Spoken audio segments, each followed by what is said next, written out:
幸好赤兔还有另一个可以观察的对象。家里最有趣的地方，莫过于这个总是充斥着水声和奇妙气体的小房间了。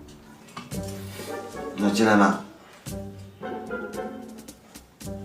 把世界看，那你也来看看，那躺着呢。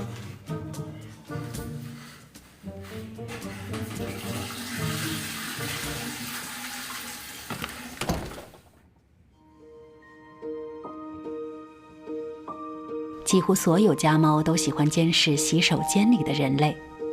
通过自身腺体气味和尿液来标注领地的家猫，会把整个家都当成自己的王国。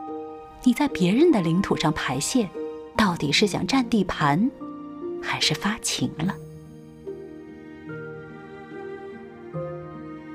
偷窥并不会让猫觉得尴尬，从小与人类为伴的猫咪也会学习这些直立二足动物的生活习性。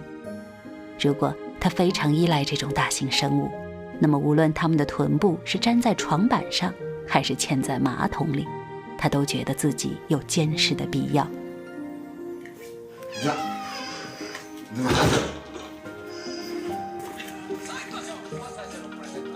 就像年少时的暗恋一样，只要能偷偷地看着那个人，不论躲藏的环境多么糟糕，我们都会甘之如饴。